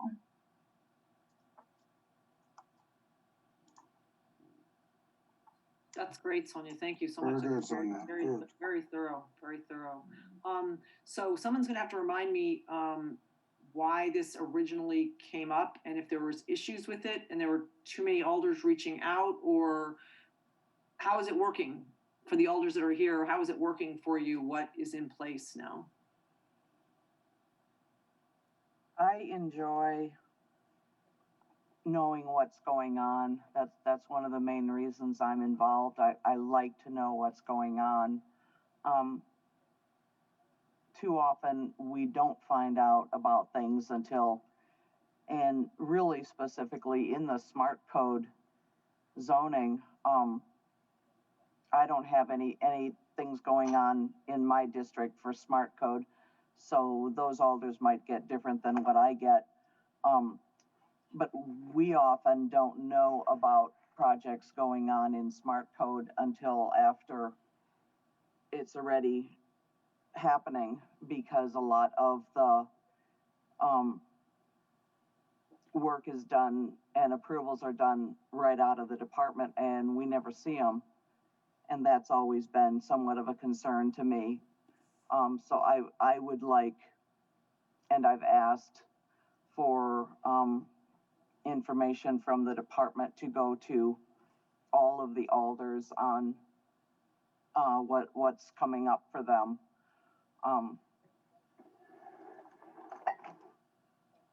It's kind of hard. I enjoy advance notice. I know a lot of things are, like when we talk about ADUs, like Julia had said, we've got a lot of really touchy homeowners that are like, oh my God, we can't do anything. I kind of am of the mind that we can do more than that a lot of what they're afraid of is a lot of stereotypes, whatever that.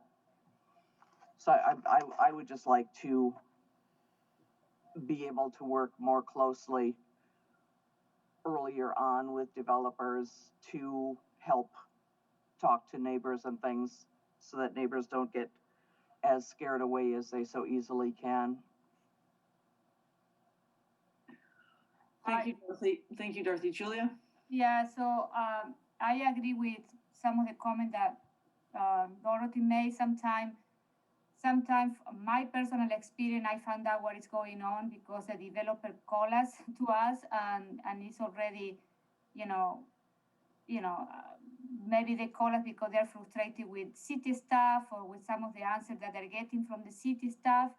So we are, they put us in a very delicate situation too, because we don't know.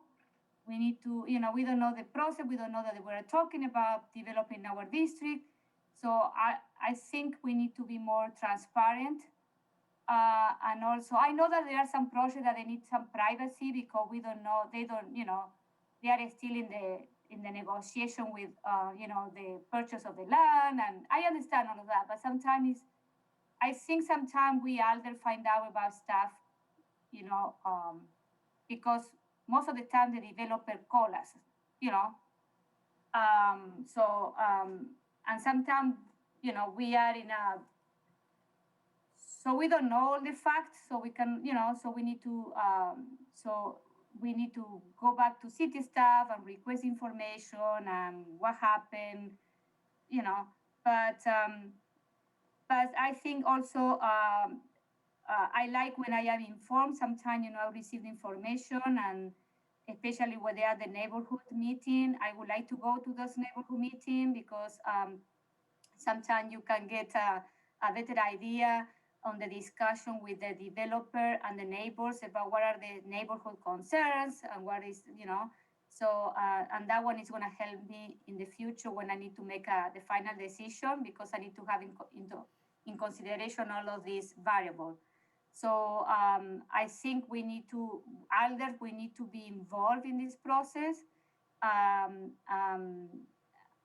I think most of the time the city is doing this, but I am not going to complain. I think like 80% of the time the process, there is a good process, but sometimes I feel like there are other development where we are coming to the table when it's too late. You know what I mean? So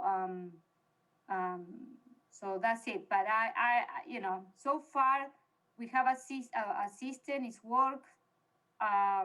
That we can do improvement. Yes, of course, all the system need improvements, but I think it's good when we are, I think and my other concern is sometimes not all the elder are very involved with with this process. So it will be nice that it's kind of, I am not going to say mandatory for elder to attend to all of this meeting, but at least to be informed what is going on with the neighborhood meeting, with the process, to talk to the developer, I like to listen to all of the options. I like to listen to, to the city staff because they are experts. I like to listen to the developer because they are the expert on what they are doing and what are the vision that they want to get into the project.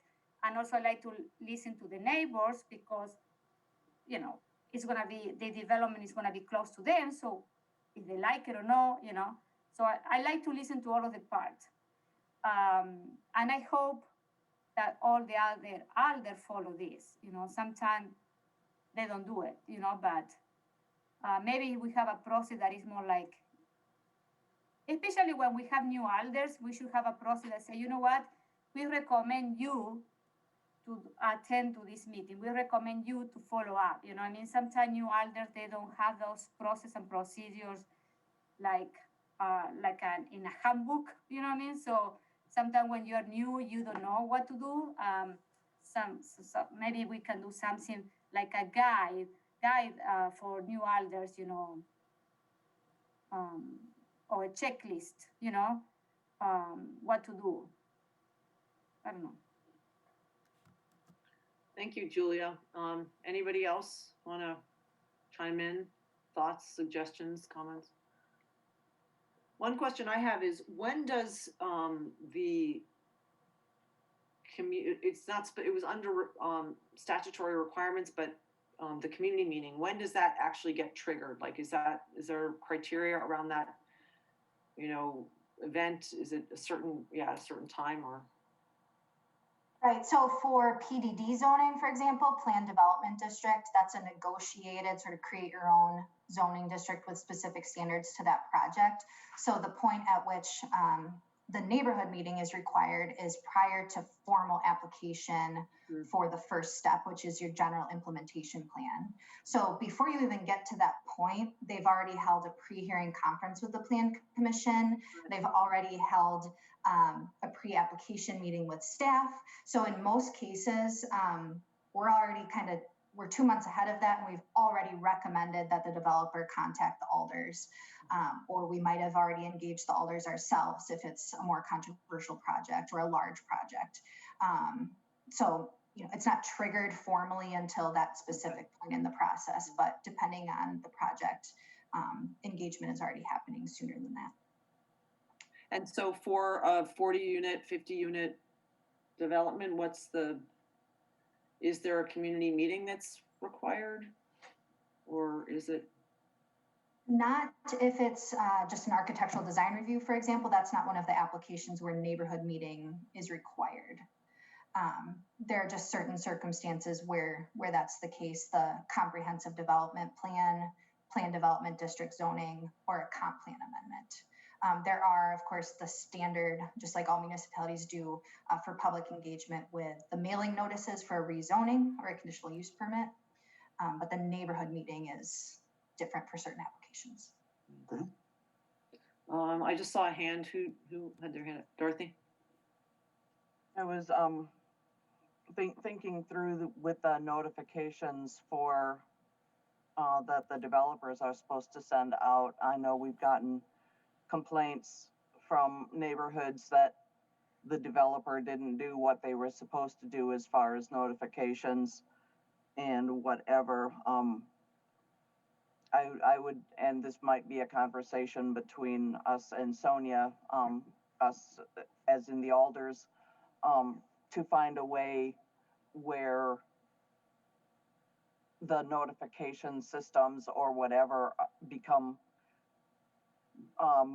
a greater criteria for the developer, as well as more transparent for making sure that they're doing it the way they need to do, and making sure that alders are invited and that it's on days that isn't conflicting with other meetings. We've had some developers set up meetings during council meetings, and it's like, well, then alders cannot come and things like that. So I'd like to be a little more hands-on as far as getting those meetings set up, rather than just leaving it to the developer to decide when and where and who and whatever. I know there's the radius that they're supposed to send to.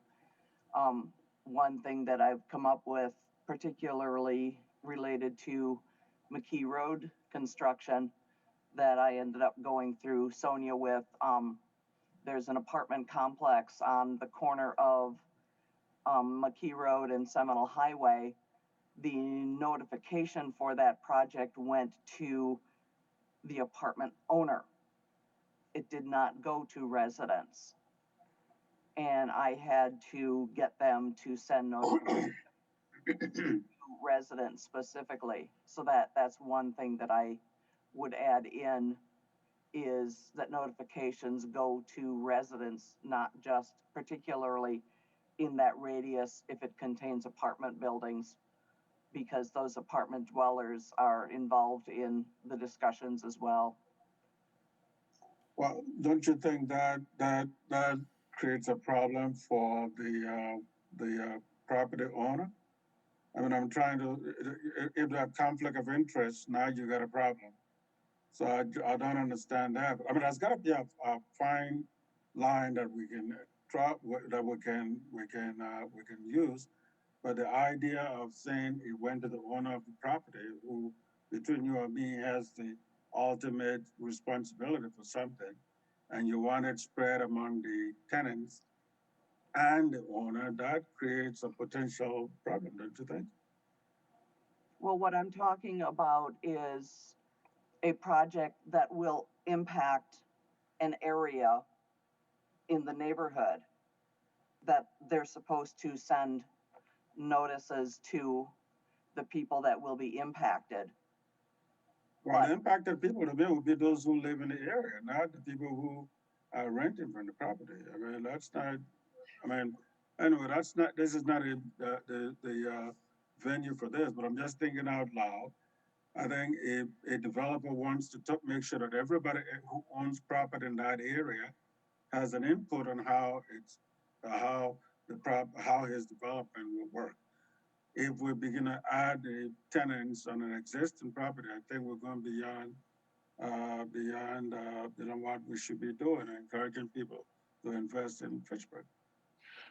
I'll just chime in here because this subject actually came up in our racial equity, racial and gender equity and inclusion meeting that we have. Well, we have 2 a month at the Planning and Development Department, and trying to put a racial equity and inclusion lens on some of the work we do. And one of the things that we actually discussed, we haven't had any definitive answers, but that did come up, was that so often public go to the owner, who may or may not live anywhere near where in the community, and the people who actually do live there, maybe even lifelong tenants, and should they be notified, because it is impacting their community. Now, where the decision making falls, it obviously the owner has the responsibility, the financial viability of the development, but would it be appropriate to include the community members? Because if it's something's happening in their community, they're having them be noticed only seems appropriate. It doesn't mean that they're going to have decision-making power, or maybe they would have some influence, or who knows, but to exclude them might disproportionately affect lower income persons, people of color, and is that what we want to do? Having a community conversation doesn't hurt, bringing community members to the table that are not owners doesn't necessarily hurt. It only includes, it's more inclusive. So that's sort of just the beginning of the discussion that we've been having at the Planning and Development Department, because, for that reason. So just an observation. Hey, Olivia? Yeah. Mike Z here. A recent example was a Quick Trip neighborhood meeting where we worked with Sonia and her staff, and with the Quick Trip, the applicant there, and they made notification within the neighborhoods. But what we did with the multifamily is we helped to get them in contact with the property management companies that then distributed the notification of the neighborhood meeting to their residents, and they were more than happy to do that. We did that with the Addison, and we did that with Avante Properties and everything. So in that situation and instance, that was the way that we expanded the communication, or the developer expanded the communication to get the word out about the neighborhood meeting. That would be if those owners are willing to do that. A lot of owners, like Olivia said, live out of state. They really don't care all that much, and they're not going to take that extra step. So just to, go ahead, Sonia. I just wanted to point out one potential differentiation. So the conversation around public notices and public engagement and mailing specifically to residents, whether they be owners or renters, that is a very broad topic and perhaps much different than specifically the agenda item, which is alder engagement.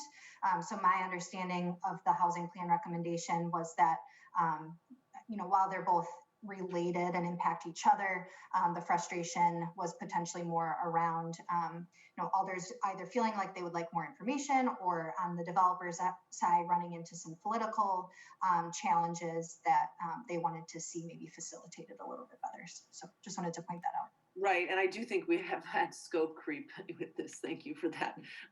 So some of the observations specific to that were, just to summarize, I think, I'm not sure Julia's still here, but her saying that sometimes, maybe 20% of the time, she doesn't find out until later, and maybe that's related to the smart code process versus the more traditional process. And then Dorothy feeling like it's not spelled out enough, or that developers have a recommendation to reach out, but doesn't necessarily require it. So something to consider, right? And I'm sure I wasn't taking a whole lot of notes here, but it seems like those are the main things in relating to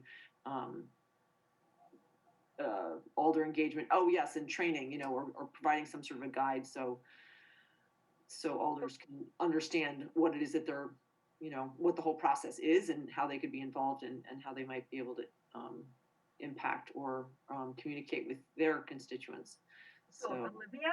Yes. You asked for some background on how this ended up in the housing plan. Right, yeah. So actually, it's quite the opposite of what everybody here is thinking and talking about. It was actually the developers who met with our consultants and who felt that it was a challenge to get the alders involved in the development process. They were the ones who wanted to have the alders be more engaged in the neighborhood meetings.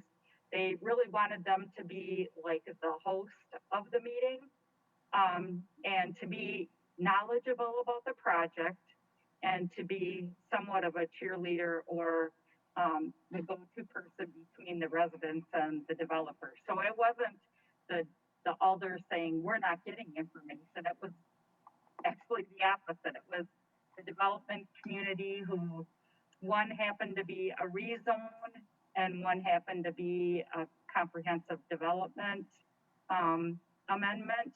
And they felt like they were left kind of guiding the ship through the seas per se. And so it was completely opposite. It was the development community saying, we've reached out to these specific alders, but they chose not to be part of it. And we really need them to be part of it. We need them to understand. So that's my take on where it came from. So it was actually the consultant had meetings with the development community, and that's what they heard from the developers that they met with, that they wanted more engagement from our elected officials. That's Mike, really, do you have anything to add, or did I pretty much hit it? I would just add that sometimes those frustrations probably involved more when it was related to multifamily rental housing proposals and kind of running into opposition from single family neighborhoods there. And then we had one particular instance with that type of proposal or project where the one alder in particular declined to even meet with the developer to hear about his proposal. And so there was frustration about that. Right. Yeah, and then of course, right, and there's that whole thing, because there's a spectrum of people, right? Some people are supportive of it and some people aren't, and alders are, you know, fill all of those that roles in the spectrum. So that's great background. Thank you for bringing that up, Joyce. Yeah, well, having it spelled out more clearly, general expectations seem like it would be helpful. So how do we want to, do you want to, Son, you want to just take, you know, this conversation and mull it over and think about it, and then kind of come back and let us know what would be best, or what changes could be made, or how this could be modified or improved to enhance communication? Yeah, I can work with Mike and Joyce and kind of summarize the feedback here and get any follow-up necessary, maybe provide some suggestions for solutions, but again, ultimately the policy decision would be up to the committee members to recommend. Okay. Fine. Sonia, thank you so much. That was really helpful, very instructive on both of those topics. Yeah, that's great. Thanks for having me. Thank you. Thanks, Sonia.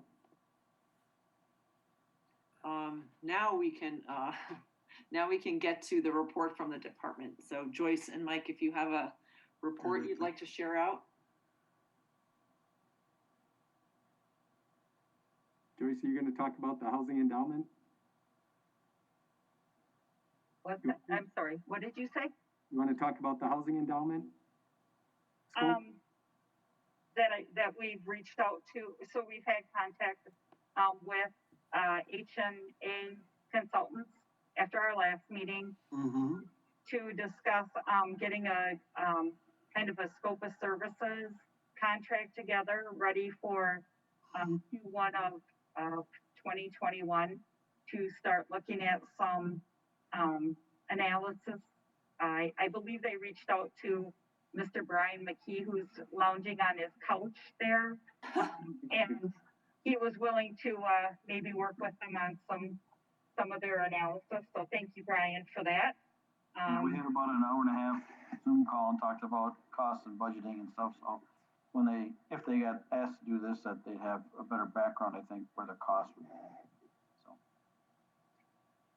So we'll be working on that and bringing something forward at probably our March meeting. I spoke with Mallory today, and her husband's company also has a rent-to-own product, and she was willing to maybe have somebody from their company join us to talk about it. Is that correct, Mallory? Yeah, I think that might be a good idea. We have a rent-to-own component in Milwaukee. It's approximately 9 phases, about 400 units. And 40 of those single-family homes are now available to be purchased. It's on the north side of Milwaukee in the Metcalf Park neighborhood. The buyout is basically for the outstanding debt, which is approximately about $40,000 a house. So I thought it might be interesting to have Ted Matcom come and speak and talk about Gorman's experience with that particular project. I think that is the only rent-to-own project that we have currently. So if you're interested, I can contact Ted Matcom, who is also one of the sources for the gentleman, or the presentation in September. He was consulted with regard to the rent-to-own concept and the experiences that they've had. So if the committee is interested, I can ask Ted to give a short presentation on the experiences we've had with that project. I'm interested in hearing. I would be interested. That would be That's fascinating. good. Very good. Perfect, I'll do that. I actually called him today, so I'll get back to you fairly quickly. Okay. Do I have anything? Did I cover everything you wanted me to cover, Mike? Yep, and the $10,000 was approved in the 2021 budget for the scope of services. Great. Well, Brian, thank you for helping them, and that sounds like things are moving along. I guess it's a, yeah, there's a lot of interest around that. That's a, Yeah, well, that would be very innovative and be very interesting to see what happened with that. So any other department updates? No. We're all set? Nope, nope, okay. Well, this is the last meeting that we're gonna have this year. And do we have, oh yeah, you put out our schedule, didn't you? Yes, because we all agreed to meet next year, for the next year, I think. Yep, I sent out the dates today. Sorry that I confused with the 13th and 14th. We may have one or two conflicts as the year goes on as far as where we're going to meet. Right now, our policy is to meet in the council chambers, but we may have to switch things up based on some other meetings that are scheduled. But I'll let you know. I just wanted to get them on your calendar so everybody has them, and we'll send out more information as it gets closer. Thank you. Well, I'd like to thank Mike and Joyce before we adjourn. I just want to thank you guys for. Before you go, I thought this was a little strange in the agenda today. Item 7 was adjournment. Item 8 was announcement. I thought that's funny. I thought adjournment would be the last item on the agenda. I wasn't too sure why we did that. If we adjourn, how do we get an amendment? Get an announcement? Anyway, having said that, Madam Chair. We have a really cool thing called a computer that generates this stuff. I know, but you can tell when you're retired, you got all the time in the world. I read everything you send out here. Anyway. Actually, well, now that you make that point. Well, I wasn't about to make a motion to adjournment. I wanted to make say something before. Well, go ahead, Madam Chair. Well, I guess we really can't change 7 and 8, but if we want to get to 8, we have to adjourn. Is that what it is? Adjourn. But don't go away because I do have an announcement. Well, before you get an announcement, I want to just, for the record, extend appreciation to Joyce and Mike.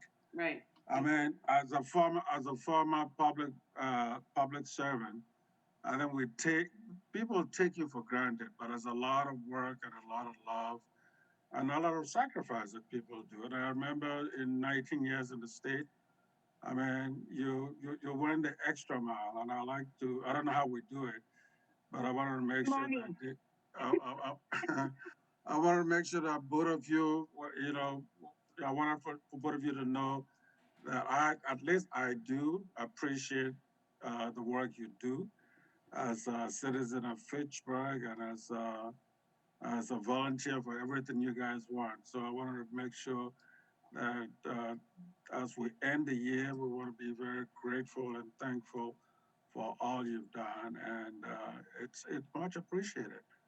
They take thank yous with seriously. Diet Sundrop. Amen to that. What did you say, Jennifer? They take thank yous with Diet Sundrop. Okay. Yeah, That's what keeps us going. I have to admit to her that I'm an addict and there's no support for that. Oh man! And then with that, if you want a motion for adjournment, I just ditto what Godwin said. A deep appreciation and respect for all the work that you guys do on behalf of Fitchburg, and really have done tremendous work in this very knotty housing piece, and have had such stamina, and really just very sophisticated guidance of your community. So thank you. Very cool. Yeah, great job. Okay, so do we have a motion to adjourn? So moved. Second? Second. All in favor? Okay. All opposed. All right, we're adjourned. So one announcement, and maybe somebody else has an announcement, but on Wednesday at 3 o'clock, I believe